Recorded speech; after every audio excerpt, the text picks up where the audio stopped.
kita masih bertemu kembali dalam pengembangan kurikulum. Terima kasih. Alhamdulillah. Hari ini kita materi kedua yakni membahas tentang komponen-komponen pengembangan kurikulum. Akan tetapi sebelum pembelajaran kita mulai, mari kita buka dulu pembelajaran pada hari ini dengan bacaan surah Al-Fatihah. Mudah-mudahan senantiasa diiringi ridha dan Allah Subhanahu wa taala. Ala dunia wa ala dunia sholihat. Al-Fatihah.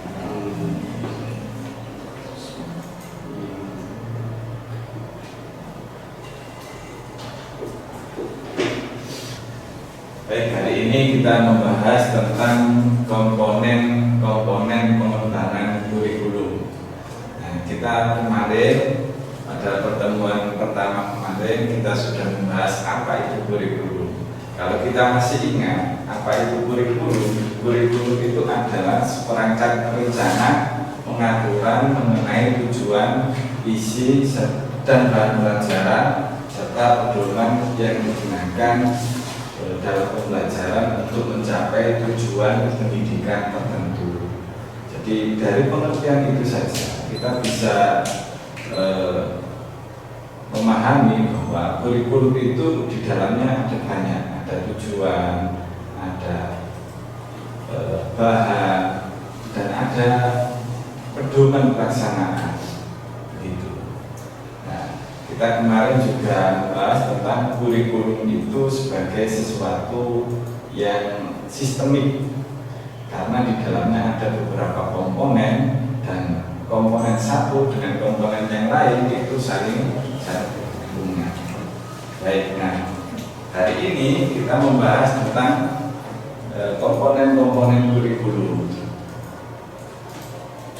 Dalam pembelajaran kali ini harapannya mahasiswa mampu menjelaskan komponen tujuan kurikulum, yang kedua mampu menjelaskan komponen isi maupun materi, yang ketiga mahasiswa mampu menjelaskan komponen proses atau strategi, dan yang terakhir mahasiswa mampu menjelaskan komponen evaluasi. Nah, baik, kita mulai pada pembahasan komponen-komponen kurikulum. Kurikulum itu ada beberapa komponen. Ada 4 komponen. Ada komponen tujuan, ada komponen isi atau materi, ada komponen proses atau strategi, dan ada komponen evaluasi. Jadi kalau kita bicara kurikulum, sebenarnya di dalamnya itu ada beberapa macam komponen. Tidak satu ansih, tapi berbagai unsur yang ada di dalamnya, yakni 4 unsur ini. Yang pertama yakni komponen tujuan. Apa itu tujuan? Tujuan itu adalah mau kemana, kurikulum mau kemana, arah atau hasil pendidikan itu diarahkan. Jadi komponen tujuan itu mencakup mau diarahkan kemana, hasil pendidikan itu akan diarahkan, termasuk di dalamnya pada komponen tujuan ini akan berhubungan dengan hasil apa yang akan kita capai dalam sistem pendidikan. Jadi hasilnya seperti apa itu tercantum di dalam tujuan kurikulum gitu. Nah, di komponen tujuan ini kita mengenal beberapa hierarki tujuan. Yang pertama adalah tujuan pendidikan nasional sebagai tujuan pendidikan nasional ini biasanya tercantum di dalam Undang-Undang Dasar 1945 atau di dalam Undang-Undang Sistem Pendidikan Nasional yang tercantum di dalam Undang-Undang Sisdiknas nomor 20 tahun 2003. Yang kedua, ada tujuan institusional atau tujuan lembaga. Ini biasanya tercermin di dalam visi misi dari masing-masing lembaga. yang ke bawah lagi ada yang dinamakan sebagai tujuan kurikuler atau tujuan mata pelajaran. Setiap mata pelajaran, baik itu fikih, Quran, hadis, akidah dan sebagainya, itu memiliki tujuan. Tujuannya itu dinamakan sebagai tujuan kurikuler. Dan yang terakhir yakni tujuan instruksional atau kita lebih mengenalnya sebagai KI atau KD. Hari ini kita mengenal di modul ajar itu sebagai capaian pembelajaran. Ini adalah tujuan pendidikan instruksional yang berhak menuju ke sini, yang berkepentingan untuk menuju pada tujuan instruksional ini adalah guru. Kalau yang di sini itu adalah kepentingannya lembaga, dan kalau di sini adalah kepentingan secara makro, artinya kepentingan pemerintah secara nasional. Baik. Jadi pada komponen tujuan ini berkaitan dengan ke arah mana tujuan pendidikan itu diarahkan, mau membentuk lulusan yang seperti apa. Nah, itu tercantum di dalam komponen tujuan. Yang kedua adalah komponen isi atau materi. Ini berkaitan dengan pengalaman belajar apa yang mau kita berikan kepada peserta didik. Nah, di dalam komponen isi atau materi ini itu biasanya berkaitan dengan pengetahuan. Jadi pengalaman belajar apa yang akan kita berikan kepada peserta didik. Berarti itu kaitannya dengan pengetahuan. Peserta didik mau dipelajari kita, mau dipelajari akhlak, mau dipelajari fikih dan sebagainya. Ini berkaitan dengan komponen isi ataupun materi. Kita biasanya mengenal mengelompok-kelompokkan ini menjadi mata pelajaran. Lebih kecil lagi kita mengelompokkan menjadi tema dan sebagainya. Nah, menjadi tema ini akibat akhlak, Quran, hadis, fikih, SKI. Pengalaman belajar seperti ini yang diberikan kepada peserta didik ini masuk di dalam komponen isi maupun materi, karena ini berkaitan dengan pengalaman belajar apa yang mau kita berikan kepada peserta didik. Dan yang ketiga yakni komponen strategi atau proses. Komponen strategi atau proses ini kita mengenalnya di dalam dua ruang lingkup. Ada skala makro dan ada skala mikro. Pada tingkatan skala makro, bagaimana kurikulum ini akan diselenggarakan dalam jenjang pendidikan. Sebagai contoh, di dalam pemerintah, di dalam melaksanakan kurikulum Merdeka Belajar di tingkatan dasar sampai tingkat menengah atas, itu ada beberapa strategi, misal membentuk fasilitator guru penggerak di tingkat nasional, ditindaklanjuti menjadi tingkat provinsi, ditindaklanjuti menjadi guru penggerak di kabupaten, fasilitator. Nah, ini kemudian merekrut guru-guru penggerak. Selain itu ada namanya sekolah penggerak, dan ini tahapan kebijakan yang seperti itu, ini namanya strategi dalam skala makro. Bagaimana kurikulum ini dapat diselenggarakan dalam jenjang pendidikan.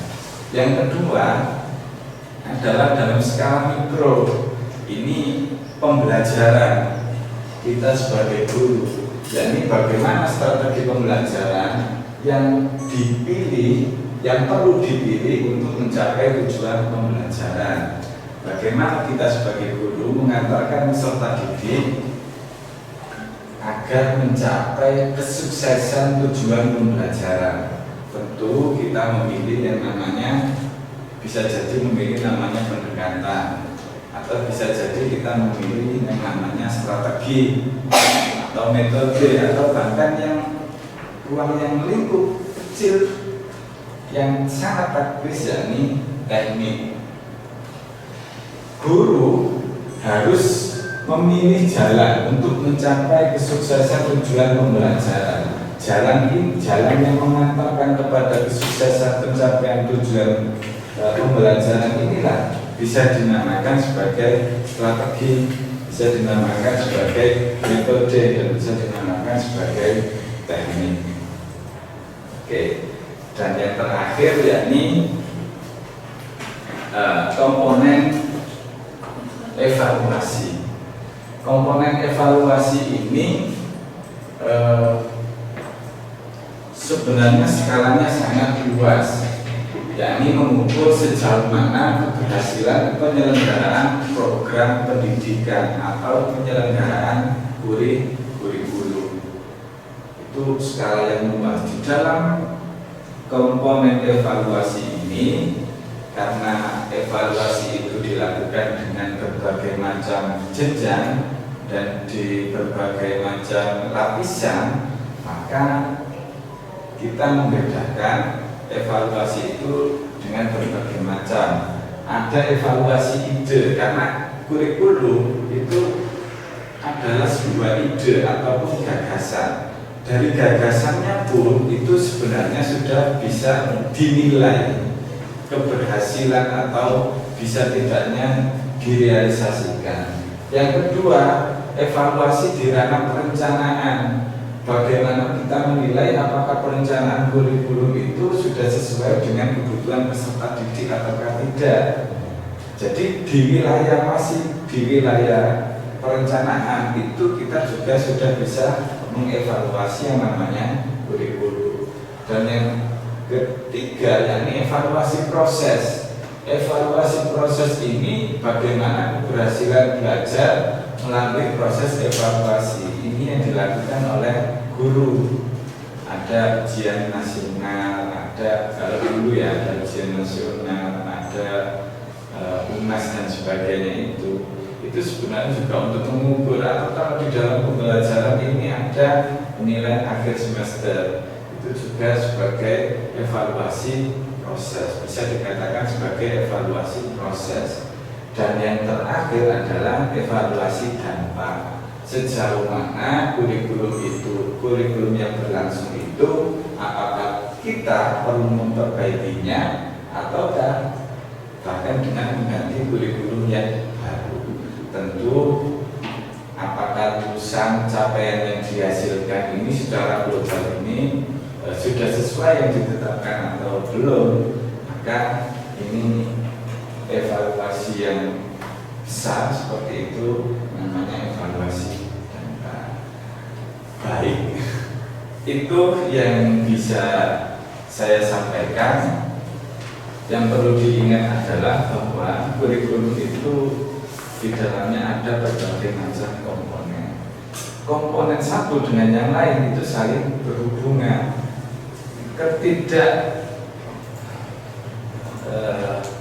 Ketiadaan komponen satu tentu akan mempengaruhi komponen yang lain. Saya kira itu. Barangkali ada pertanyaan dari saudara-saudara. Ini saya sekaligus ingin menanggapi dan bertanya. Ini tentang evaluasi proses, Pak. Gini, di dalam sebuah pendidikan, kalau kita melihat realitas yang ada sekarang ini, yang melakukan proses evaluasi itu malah orang lain. Misalkan gini, di sebuah lembaga pendidikan, guru kan sudah memberi pelajaran kepada siswanya. Nah, tapi pada akhirnya evaluasi yang dilakukan itu bukan oleh guru yang mengadakan pembelajaran kepada siswanya tadi. Misalkan dulu kan ada UNAS, sekarang ada evaluasi akhir jenjang SAJ. Itu kan yang menilai itu orang lain, Pak. Kenapa? Karena proses pembelajarannya kan gurunya yang mengajar, yang memberi proses pelajaran, tapi evaluasinya kenapa kok pihak lain yang melakukan? Baik, sangat bagus sekali pertanyaan dari Pak Husnia. Kenapa yang mengevaluasi itu kok bukan gurunya langsung? Nah, ini kita perlu pahami bahwa implementasi kurikulum itu dilaksanakan di berbagai macam jenjang. Yang berkepentingan terhadap pelaksanaan kurikulum itu tidak hanya guru. Guru itu di dalam implementasi kurikulum itu sebagai eksekutor yang paling bawah. Nah, tentu ini di evaluasi proses ini konteksnya, karena ini masih gagasan, adalah para ahli pendidikan yang merancang kurikulum. Di evaluasi perencanaan itu siapa yang melakukan? Itu adalah juga ahli, orang ahli yang merancang kurikulum. Baru kemudian di evaluasi proses inilah peran guru yang mengevaluasi apakah tujuan pembelajaran yang sudah saya tetapkan sudah dicapai oleh peserta didik kita atau belum, dan sebagainya. Ini adalah guru. Dan evaluasi dampak ini juga mungkin pemerintah, karena ini sudah bukan kepentingan guru. Guru kepentingannya hanya di evaluasi proses.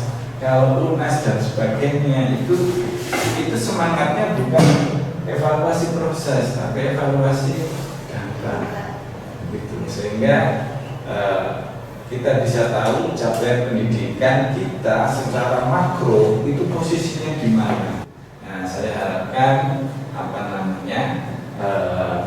penjelasan ini bisa diterima dan terus belajar tentang komponen-komponen kurikulum. Di pertemuan besok kita akan membedah kurikulum, mana yang termasuk komponen tujuan, mana yang termasuk komponen isi atau materi, mana yang termasuk komponen proses dan strategi, ataupun mana yang masuk dalam komponen evaluasi. Saya kira itu pembelajaran pada kesempatan hari ini. Kurang lebihnya mohon maaf. Mudah-mudahan bermanfaat, dan mari kita akhiri dengan bacaan hamdalah alhamdulillahirabbil alamin. Dari saya kurang lebihnya mohon maaf. Assalamualaikum warahmatullahi wabarakatuh. Waalaikumsalam warahmatullahi wabarakatuh. Itulah tadi cuplikan pengajaran saya pada mata kuliah pengembangan kurikulum. Mata kuliah tersebut berbobot 2 SKS dan diberikan kepada mahasiswa semester 5. Dalam proses perkuliahan, saya menggunakan metode project based learning, di mana mahasiswa diberikan proyek berupa makalah dalam bidang pengembangan kurikulum. Selanjutnya, mahasiswa juga diberikan kesempatan untuk mempresentasikan masing-masing proyeknya. Adapun penilaiannya dilakukan menggunakan kuis, UAS, UTS, dan juga tugas proyek. Selain dharma pendidikan, saya juga aktif melaksanakan dharma penelitian. Antara lain penelitian saya yang paling fenomenal dan berkontribusi pada mata kuliah pengembangan kurikulum adalah penelitian yang berjudul Pendidikan Islam Multikultural dalam Membangun Moderasi Beragama Mantan Napi Teroris di Yayasan Lingkar Perdamaian pada tahun 2022. Penelitian tersebut berhasil publikasi di Edukasia, Jurnal Pendidikan Islam Sinta 2 YIN Kudus. Penelitian tersebut memaparkan sebuah jalan atau sebuah kurikulum bagi mantan napi teroris yang dulunya bersifat destruktif menjadi bersifat konstruktif atau berperilaku moderasi di dalam beragama. Selain penelitian, saya juga aktif melaksanakan dharma pengabdian. Antara lain, saya melakukan pendampingan penguatan peran orang tua pada pendidikan anak di Desa Kedung Lembut, Sukodadi, Lamongan. Dalam pengabdian tersebut, saya berkontribusi di dalam meningkatkan peran orang tua dalam mendukung tumbuh kembang anak, tidak hanya secara fisik tapi juga secara psikis dan emosional. Pada kegiatan pengabdian tersebut, saya berharap dapat membantu meningkatkan kesadaran masyarakat terhadap pentingnya peran orang tua dalam mendukung tumbuh kembang anak. Demikian Demikianlah pernyataan diri saya. Assalamualaikum warahmatullahi wabarakatuh.